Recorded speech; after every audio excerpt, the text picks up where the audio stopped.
नमस्कार। आज हम लोग का वर्ल्ड मैप और एटलस का आज पहला क्लास है। तो आइए हम लोग शुरू करते हैं। सबसे पहले जानते हैं दुनिया के 7 महाद्वीपों के बारे में।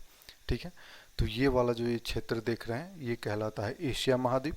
यहाँ ये यूरोप महाद्वीप, ये अफ्रीका महाद्वीप, ये ओशनिया महाद्वीप जिसे आप लोग ऑस्ट्रेलिया के नाम से जानते हैं। दरअसल ऑस्ट्रेलिया नाम का कोई महाद्वीप नहीं है, ऑस्ट्रेलिया सिर्फ एक देश है। महाद्वीप का नाम जो है ओशनिया है। जैसे एशिया में ये इंडिया देश है, वैसे ही ओशनिया महाद्वीप में एक ऑस्ट्रेलिया देश है। ठीक है, तो महाद्वीप का नाम ओशनिया ही याद रखेंगे। ठीक है, उसके बाद में ये उत्तरी अमेरिका और ये दक्षिणी अमेरिका और ये अंटार्कटिका महाद्वीप। तो ये है कुल दुनिया के 7 महाद्वीप। हालांकि दुनिया के कुछ भूगोलवेत्ता जो है वो सिर्फ 6 महाद्वीपों को ही मानते हैं। तो वो कैसे? तो ये जो एशिया और ये यूरोप, इन दोनों के सम्मिलित क्षेत्र को वो एक बताते हैं और इसका नाम देते हैं यूरेशिया महाद्वीप। तो इसलिए वो जो है वो दुनिया में सिर्फ 6 महाद्वीपों को मानते हैं, लेकिन आप जो है दुनिया के 7 महाद्वीप मानेंगे, क्योंकि इंडिया में जो है दुनिया के 7 महाद्वीप ही माने जाते हैं। ठीक है, इंडिया में जो पढ़ाया जाता है उसमें 7 महाद्वीप माने जाते हैं। ठीक है, अब जानिए महासागरों के बारे में। तो यहाँ ये उत्तरी अमेरिका और ये दक्षिणी अमेरिका यानी ये अमेरिकी महाद्वीप, और ये अफ्रीका और यूरोप, इनके बीच में जो ये जलीय क्षेत्र देख रहे हैं, इस जलीय क्षेत्र को कहा जाता है अटलांटिक महासागर। ठीक है, ये अफ्रीका और ये एशिया और ऑस्ट्रेलिया, इसके बीच में जो ये जलीय क्षेत्र देख रहे हैं इसे कहा जाता है हिंद महासागर या इंडियन ओशियन। ठीक है, और ये एशिया, ऑस्ट्रेलिया और ये इधर फिर ये पृथ्वी गोल है। आप जानते हैं कि पृथ्वी गोल है, तो फिर ये इधर घूम के आएगा तो ये उत्तरी अमेरिका और दक्षिणी अमेरिका। तो इनके बीच जो ये जलीय क्षेत्र देख रहे हैं ये कहलाता है प्रशांत महासागर या पैसिफिक ओशियन। ठीक है, उसके बाद में जो ये ऊपर ऊपर का जो ये जलीय क्षेत्र देख रहे हैं ध्रुव के पास, इसे कहा जाता है आर्कटिक ओशियन। ठीक है, तो ये दुनिया के महासागर आपने देख लिया और दुनिया के महाद्वीप देख लिए। अच्छा, उसके बाद में ये जो मानचित्र पे ये पूर्व से पश्चिम दिशा, आप देखिए ये मानचित्र पे जब भी हम लोग देखेंगे तो ये ऊपर की तरफ होता है उत्तर, नीचे दक्षिण। ठीक है, और उसके बाद में आप अपने घर पे भी ये देख सकते हैं कि जब आप उत्तर दिशा की ओर मुख करके खड़े होंगे तो आपके जो बाएं साइड में जो होगा वो पश्चिम दिशा होगा और जो दाएं साइड में होगा वो पूर्व दिशा में होगा। ठीक है, तो इसी तरह से मानचित्र पे भी देखेंगे तो ये बाएं साइड में ये पश्चिम दिशा और ये पूर्व दिशा। तो ये जो पूर्व से पश्चिम या पश्चिम से पूर्व जो रेखा मानचित्र पे जाती है इसे कहा जाता है अक्षांश रेखा। ये सभी रेखाएं कहलाती है अक्षांश रेखा। ठीक है, और यही जो ऊपर से नीचे की तरफ यानी उत्तर से जो दक्षिण की तरफ जो रेखाएं आई हुई है, ये वाली रेखाएं, ये सब जो रेखाएं हैं इसे कहा जाता है दिशांतर रेखा। ठीक है, और ये जो बीचों बीच जो ये रेखा देख रहे हैं इसे कहा जाता है भूमध्य रेखा। नाम सही स्पष्ट है, भूमध्य यानी भू यानी पृथ्वी और मध्य यानी पृथ्वी के बीचों बीच से जो रेखा गुजारी जाती है उसे कहा जाता है भूमध्य रेखा।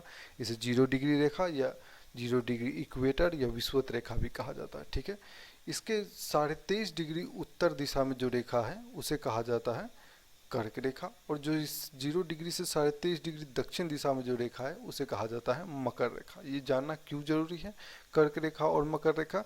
तो दरअसल सूर्य जो है लंबवत इन्हीं पे पड़ता है, इतने ही दूर में सूर्य सबसे ज़्यादा लंबवत पड़ता है, जिस कारण सबसे ज़्यादा जो गर्म क्षेत्र है यही कहलाता है। इसीलिए जो है कर्क रेखा, मकर रेखा और विषुवत रेखा यानी 0 डिग्री रेखा जानना जरूरी है। ठीक है, तो आइए हम लोग इसको विस्तार से और जानते हैं।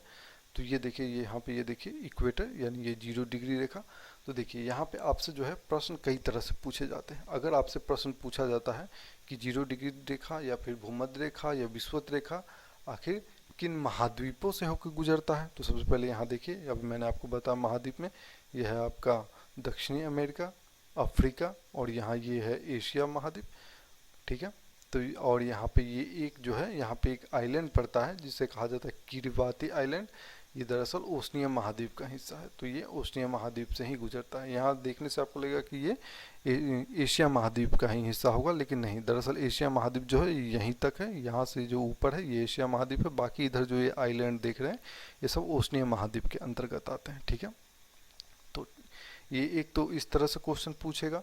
दूसरा आपसे ये क्वेश्चन पूछ सकता है जब वो और डीपली पूछना चाहेगा कि 0 डिग्री इक्वेटर या विषुवत रेखा किन देशों से होकर गुजरता है। तो आइए ये देखते हैं किन देशों से होकर गुजरता है। तो सबसे पहले यहाँ देखिए कि साउथ अमेरिका या महाद्वीप है यानी दक्षिणी अमेरिका, तो दक्षिणी अमेरिका के किन देशों से होकर गुजरेगा? तो यहाँ ये इक्वाडोर, ये कोलंबिया और ये ब्राज़ील। तो ठीक है, तो 0 डिग्री विषुवत रेखा जो इक्वेटर जो है या फिर विषुवत रेखा वो साउथ अमेरिका के यानी दक्षिणी अमेरिका के 3 देशों से होकर गुजरता है, इक्वाडोर, कोलंबिया और ब्राज़ील। ठीक है, इसके बाद ये अटलांटिक महासागर को पार करके अफ्रीका महाद्वीप में प्रवेश करेगा। तो अफ्रीका महाद्वीप के किन देशों से गुजरेगा? तो यहाँ पे ये एक आइलैंड है जिसका नाम है साओ टोम एंड प्रिंसिपाई। ठीक है, उसके बाद में ये गैबोन, फिर ये रिपब्लिक ऑफ कांगो, फिर डेमोक्रेटिक रिपब्लिक ऑफ कांगो, फिर युगांडा, ये केन्या और उसके बाद ये सोमालिया। ठीक है, तो इसको पार करने ये अफ्रीका महाद्वीप के कुल देश है 7, इनसे होकर गुजरेगा, कुल 7 देशों से अफ्रीका के। उसके बाद में जो है ये हिंद महासागर को पार करके यहाँ एशिया में प्रवेश करेगा। तो एशिया में सबसे पहले ये मालदीव, तो ये मालदीव, उसके बाद में ये इंडोनेशिया महाद्वीप, और उसके बाद में जो है ये इंडोनेशिया, ये सब इंडोनेशिया के ही क्षेत्र है। ठीक है, ये सब जो देख रहे हैं आइलैंड ये सब इंडोनेशिया के ही आइलैंड है। ठीक है, उसके बाद में यहाँ पे ये ओशनिया महाद्वीप के ये किरिबाती एक आइलैंड समूह है, उसी किरिबाती को पार करता है ओशनिया महाद्वीप के। ठीक है, तो ये कुल मिला करके देखेंगे तो साउथ अमेरिका के 3 देश, उसके बाद में अफ्रीका के 7 देश, एशिया के 2 देश और ओशनिया के 1, तो कुल मिला के हो गए 3, 7, 10, 2, 12, 1, 13। तो 0 डिग्री इक्वेटर या विषुवत रेखा जो है वो कुल 13 देशों से होकर गुजरता है। ठीक है, उसके बाद में यहाँ देखेंगे तो ये 0 डिग्री से 23.5 डिग्री ऊपर जब हम जाएंगे तो ये ट्रॉपिक ऑफ कैंसर यानी कर्क रेखा, और 23.5 डिग्री जब हम दक्षिण आएंगे तो ट्रॉपिक ऑफ कैप्रिकॉर्न यानी मकर रेखा। ठीक है, इन्हीं पे सूर्य जो है लंबवत चमकता है और सबसे ज़्यादा जो गर्म क्षेत्र है पृथ्वी पर वो यहीं पे सबसे ज़्यादा गर्मी पड़ती है। ठीक है, तो ये हमने विषुवत रेखा देख लिया। अब हम लोग देखते हैं ट्रॉपिक ऑफ कैंसर यानी कर्क रेखा। ठीक है, तो ये इक्वेटर और ये 23.5 डिग्री ऊपर कर्क रेखा। तो उसी तरह से आपसे अगर क्वेश्चन पूछे कि जो ट्रॉपिक ऑफ कैंसर है या फिर कर्क रेखा जो है वो किन महाद्वीपों से होकर गुजरता है, तो सबसे पहले यहाँ देखिए ये है उत्तरी अमेरिका महाद्वीप, उसके बाद ये अफ्रीका, फिर ये एशिया। तो ये कुल 3 महाद्वीपों से गुजरता है, उत्तरी अमेरिका, अफ्रीका और एशिया महाद्वीप से। ठीक है, अब अगर ज़्यादा डीपली पूछेगा तो ये पूछेगा कि किन देशों से होकर गुजरता है। तो सबसे पहले यहाँ उत्तरी अमेरिका के देखिए तो यहाँ पे ये है मैक्सिको और ये बहामास द्वीप समूह। तो उत्तरी अमेरिका के 2 देशों से होकर गुजरता है, मैक्सिको और बहामास। उसके बाद में ये अटलांटिक महासागर को पार करके अफ्रीका महाद्वीप पे आएगा। तो अफ्रीका के किन देशों से होकर गुजरेगा, तो यहाँ पे ये वेस्टर्न सहारा, फिर ये मोरिटानिया, फिर ये माली, अल्जीरिया, नाइजर, लीबिया और तब ये इजिप्ट। ठीक है, अफ्रीका के 7 देश हो गए। अफ्रीका के 7 देशों को पार करने के बाद ये बीच में है रेड सी यानी लाल सागर। उसके बाद ये एशिया में प्रवेश करेगा। तो एशिया में प्रवेश करते हैं यहाँ पे सऊदी अरब, यूएई, फिर ये ओमान। उसके बाद में ये भारत में प्रवेश करता है, फिर भारत के बाद बांग्लादेश, फिर म्यांमार, उसके बाद में चीन और चीन के बाद यहाँ ताइवान। ठीक है, तो ये एशिया के देश हो गए। तो ये हो गया आपका ट्रॉपिक ऑफ कैंसर यानी कर्क रेखा, कुल जो है 17 देशों से होकर गुजरता है कर्क रेखा। ठीक है, 2 उत्तरी अमेरिका के, उसके बाद में 7 हो गए आपके अफ्रीका महाद्वीप के और एशिया के 8 देशों से होकर गुजरता है, यानी कुल 17 देशों से होकर गुजरता है ट्रॉपिक ऑफ कैंसर यानी कर्क रेखा। उसके बाद हम लोग जानेंगे मकर रेखा। यहाँ पे ये इक्वेटर 0 डिग्री इक्वेटर और इससे दक्षिण दिशा में 23.5 डिग्री जो मकर रेखा या फिर इसे ट्रॉपिक ऑफ कैप्रिकॉर्न कहा जाता है। तो ये किन महाद्वीपों से होकर सबसे पहले देख लेते गुजरेगा, तो ये दक्षिणी अमेरिका, फिर अफ्रीका और उसके बाद में ओशनिया महाद्वीप। ठीक है, तो अब ये उससे ज़्यादा डीपली पूछेगा तो किन देशों से होकर गुजरता है, तो आइए देखते हैं। सबसे पहले यहाँ दक्षिणी अमेरिका में देखते हैं तो चिली, अर्जेंटीना, पराग्वे और उसके बाद में ये ब्राज़ील। ठीक है, तो ये दक्षिणी अमेरिका के 4 देशों से होकर गुजरा, चिली, अर्जेंटीना, पराग्वे और ब्राज़ील। ठीक है, आगे आप सब इन देशों के खुद ही नाम जान जाएंगे। जैसे आज मुझे याद है वैसे आपको खुद ब खुद याद हो जाएगा। वो कैसे याद होगा मैं आपको धीरे धीरे याद करा दूंगा। आपको रटने की आवश्यकता बिल्कुल नहीं पड़ेगी। मानचित्र अगर पढ़ रहे हैं तो रटने की कोई आवश्यकता नहीं है। ठीक है, तो ये हो गया साउथ अमेरिका यानी दक्षिणी अमेरिका महाद्वीप के 4 देशों से होकर गुजरेगा। उसके बाद में यहाँ पे अटलांटिक महासागर, उसको पार करने के बाद में यहाँ अफ्रीका में प्रवेश करेगा। तो अफ्रीका के यहाँ देखेंगे तो ये नामीबिया, ये बोत्सवाना, ये साउथ अफ्रीका, उसके बाद में ये मोजाम्बिक और तब ये मेडागास्कर। तो ये अफ्रीका के हो गए।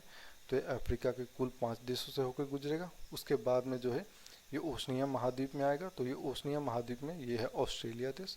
तो ये ऑस्ट्रेलिया से होकर गुजरेगा। ठीक है, तो ये हो गया ट्रॉपिक ऑफ कैप्रिकॉर्न यानी मकर रेखा। तो मकर रेखा इन देशों से होकर गुजरता है। अब आइए अब आगे हम लोग जानते हैं प्रधान मध्याह्न रेखा। जिस तरह से ये 0 डिग्री इक्वेटर है तो इस 0 डिग्री इक्वेटर को ये भूमध्य रेखा कहा जाता है। उसी तरह से 0 डिग्री ये जो देशांतर रेखा है, मैंने अभी आपको थोड़ी देर पहले बताया था कि पूर्व से पश्चिम दिशा या पश्चिम से पूर्व दिशा में जो ये सीधी रेखा खींची गई है उसे अक्षांश रेखा कहते हैं।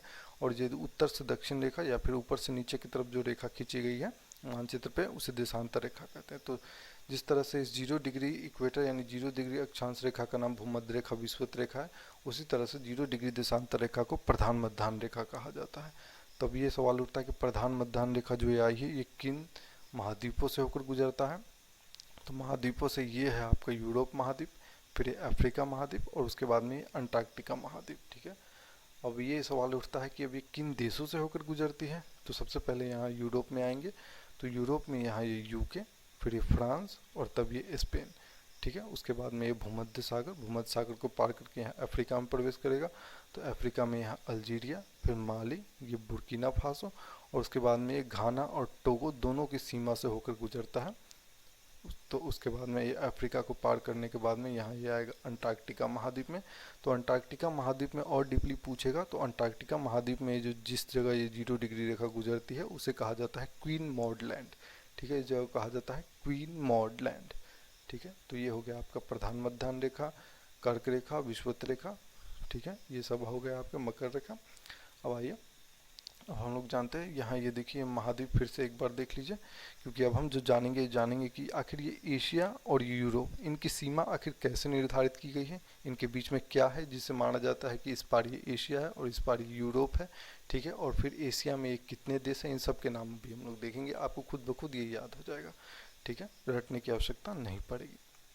आइए, तो यहाँ ये देखिए ये है इसका मानचित्र देखिए, तो ये वाला क्षेत्र है एशिया, इधर ये यूरोप, ये अफ्रीका, ये ओशनिया। ठीक है, ये उत्तरी अमेरिका और ये दक्षिणी अमेरिका और ये नीचे में अंटार्कटिका। ठीक है, तो आइए देखते हैं कि एशिया और यूरोप की सीमा कैसे निर्धारित की गई है। तो एशिया को जो यूरोप से जो अलग करता है उसमें है ये यूराल पर्वत। यहाँ देखिए ये यूराल पर्वत है, फिर ये कैस्पियन सागर, यहाँ ये काला सागर और ये काला सागर के बीच में एक जल संधि है जिसे कहा जाता है बास्फोरस की जल संधि। तो ये जो है एशिया को यूरोप से अलग करती है, यानी इस पार तरफ जो है यहाँ से इस पार देखेंगे तो यूराल पर्वत के इस पार ये एशिया और इस तरफ ये यूरोप, फिर यहाँ ये आगे कैस्पियन सागर, तो कैस्पियन सागर के इस तरफ एशिया और इस तरफ यूरोप, फिर यहाँ से ये मुड़ जाती है, यहाँ ये काला सागर के ऊपर में यूरोप और नीचे में एशिया, फिर यहाँ पे ये बास्फोरस की जल संधि के ऊपर में यहाँ यूरोप और इधर ये एशिया। ठीक है, तो ये एशिया और यूरोप की सीमा हो गई। अब हम लोग जानते हैं एशिया और अफ्रीका के अलग करने वाली सीमा। तो यहाँ से शुरू करते हैं नीचे से, तो यहाँ ये है अदन की खाड़ी, इसके ऊपर में ये है एशिया और ये नीचे में है अफ्रीका। ठीक है, तो ये अदन की खाड़ी, फिर ये रेड सी यानी रेड सी के इस पार में ये एशिया और इधर ये है अफ्रीका। फिर उसके बाद में यहाँ बीचों बीच यहाँ से एक स्वेज नहर खींची गई है जो अफ्रीका में है, तो ये स्वेज नहर के इस पार में भी एशिया पड़ता है, उसके वो इस तरफ है जो अफ्रीका और यहाँ पे ये भूमध्य सागर। ठीक है, भूमध्य सागर के यहाँ ऊपर में यहाँ देखेंगे तो ये है आपका एशिया और यहाँ नीचे है अफ्रीका। ठीक है, ये भूमध्य सागर हालांकि यूरोप से भी अफ्रीका को अलग करती है। ठीक है, हम लोग जानते हैं एशिया और ओशनिया, यानी ये रहा आपका एशिया और यहाँ ये नीचे में ये ओशनिया महाद्वीप। ठीक है, तो एशिया और ओशनिया को अलग करता है, यहाँ पे ये स्थित है बांदा सागर और यहाँ पे ये स्थित है अराफुरा सागर। तो ये एशिया और ओशनिया को अलग करता है। ठीक है, आइए अब हम लोग जानते हैं, अब ये रहा आपका एशिया का मैप। अब तक आपने जो देखा वो वर्ल्ड मैप था, अब ये है एशिया महाद्वीप का मैप। ठीक है, अब एशिया महाद्वीप में कुल 48 देश हैं, लेकिन अगर आपको ऐसे ही 48 के नाम कह दूँ तो याद आपसे नहीं होगा। आप देखिए कैसे इसको याद करना है, तो इसको जो है 5 भागों में इसको डिवाइड कर दिया गया है। ठीक है, एशिया को यहाँ देखिए, यहाँ ये आपको मैंने पहले बताया था, ये नॉर्थ, किसी भी मानचित्र के ऊपरी हिस्से को नॉर्थ, फिर ये साउथ, फिर इसके बाएं तरफ वेस्ट और ये इसके दाहिने तरफ ईस्ट। ठीक है, तो वैसे ही इसको देखेंगे तो ये ऊपर में ये हो गया नॉर्थ एशिया, यहाँ नीचे में ये हो गया साउथ एशिया, इधर ये हो गया ईस्ट एशिया और ये हो गया वेस्ट एशिया, और चूंकि ये बीच में पड़ता है तो इसीलिए इसे सेंट्रल एशिया कहा जाता है। ठीक है, अब हमें इसके देशों को जानना है। तो सबसे पहले यहाँ एक कंफ्यूजिंग पॉइंट है जो मैं आपको पहले क्लियर कर देता हूँ कि रशिया जो है, रशिया एशिया में नहीं आता है। जिस देश की राजधानी जिस महाद्वीप में पड़ती है वो वहीं का कहलाता है। ठीक है, तो ये रशिया की जो राजधानी है वो यहाँ पे है मॉस्को, वो जो मॉस्को है वो यूरोप महाद्वीप में पड़ता है, इसलिए जो है रशिया यूरोपियन कंट्री है। ठीक है, रशिया का बेशक एक सबसे बड़ा हिस्सा एशिया में ही है, लेकिन फिर भी रशिया जो है यूरोपियन कंट्री कहलाता है, क्योंकि उसकी राजधानी जो है यूरोप में ही पड़ता है। ठीक है, तो ये रशिया पहले ही क्लियर हो जाए कि रशिया की गिनती एशिया में नहीं होती। अगर आपसे ये प्रश्न पूछा जाता है कि एशिया का सबसे बड़ा देश कौन सा है, तो वो चाइना कहलाएगा। ठीक है, रशिया नहीं कहलाएगा। रशिया का जो एशिया में हिस्सा पड़ता है उसे साइबेरिया कहा जाता है। ठीक है, तो ये एक कंफ्यूजिंग पॉइंट है, इसे याद रखिएगा। एशिया में कुल 48 देश हैं। ठीक है, और इस 48 देशों को याद करने के लिए इसे 5 रीजन में बांटा गया है। ये हो गया आपका साउथ एशिया, ये ईस्ट एशिया, यहाँ ये हो गया साउथ ईस्ट एशिया, यहाँ ये हो गया आपका वेस्ट एशिया, ये सेंट्रल एशिया, और ये नॉर्थ एशिया। नॉर्थ एशिया में मूलतः साइबेरिया आता है, यानी रशिया का हिस्सा। ठीक है, आइए देखते हैं यहाँ पे। तो इस साउथ एशिया में सबसे पहले यहाँ देखेंगे तो यहाँ देखिए मालदीव, श्रीलंका, भारत, पाकिस्तान, अफगानिस्तान, नेपाल, भूटान, बांग्लादेश, ये है साउथ एशिया के देश। फिर से एक बार देख लीजिए, मालदीव, श्रीलंका, भारत, पाकिस्तान, अफगानिस्तान, नेपाल, भूटान, बांग्लादेश, ये हो गए आपके साउथ एशिया। अब यहाँ जो नीचे क्षेत्र देख रहे हैं ये कहलाता है साउथ ईस्ट एशिया। इसमें कौन कौन से देश हैं, तो Myanmar, Thailand, Laos, Vietnam, Cambodia, Malaysia, Singapore, Brunei, Indonesia, East Timor और फिलीपींस, ये है आपके साउथ एशिया के देश। एक बार फिर से देख लीजिए, Myanmar, Thailand, Laos, Cambodia, Vietnam, Brunei, Malaysia, Singapore, Indonesia, East Timor और फिलीपींस। एकदम क्रमानुसार याद रखेंगे, बिल्कुल याद रहेगा। और मैप को ध्यान में रखेंगे, रटने की तो आवश्यकता ही नहीं, मैप को बस एक बार इमेजिन कर लेंगे कौन सा देश कहाँ है, सब अपने आप सामने आ जाएगा। ठीक है, यहाँ देखिए फिर से एक बार, Myanmar, Laos, Thailand, Vietnam, Cambodia, Malaysia, Singapore, Brunei, Indonesia, East Timor और फिलीपींस, ये हो गए साउथ एशिया के देश। अब यहाँ देखेंगे ईस्ट एशिया। ईस्ट एशिया में आ गया China, Mongolia, North Korea, South Korea, Japan और ताइवान। ठीक है, अब आएंगे सेंट्रल एशिया। सेंट्रल एशिया में Kazakhstan, Uzbekistan, Turkmenistan, Kyrgyzstan, Tajikistan, ये हो गए सेंट्रल एशिया के देश। और अब आएंगे वेस्ट एशिया में। तो वेस्ट एशिया में यहाँ नीचे शुरू करते हैं यमन, ओमान, यूएई और सऊदी अरब, Qatar, Bahrain, Kuwait, Iran, Iraq, Jordan, Israel, फिलिस्तीन, Lebanon, Syria, Turkey, Armenia, Azerbaijan, Georgia. कुल मिलाकर जो है आपके 48 देश हो गए। याद रखेंगे रशिया को इसमें काउंट नहीं करेंगे। ठीक है, रशिया यूरोपियन कंट्री है। ठीक है, फिर से एक बार देख लीजिए, यहाँ से शुरू करते हैं। सबसे पहले साउथ एशिया को जानते हैं। तो साउथ एशिया में Maldives, Sri Lanka, Bharat, Pakistan, Afghanistan, Nepal, Bhutan, Bangladesh. South East Asia में आएंगे Myanmar, Thailand, Laos, Cambodia, Vietnam, Malaysia, Singapore, Brunei, Indonesia, East Timor, Philippines. ठीक है, ईस्ट एशिया में आएंगे तो China, Mongolia, North Korea, South Korea, Japan, Taiwan. ठीक है, उसके बाद में सेंट्रल एशिया में आएंगे Kazakhstan, Uzbekistan, Turkmenistan, Tajikistan, Kyrgyzstan.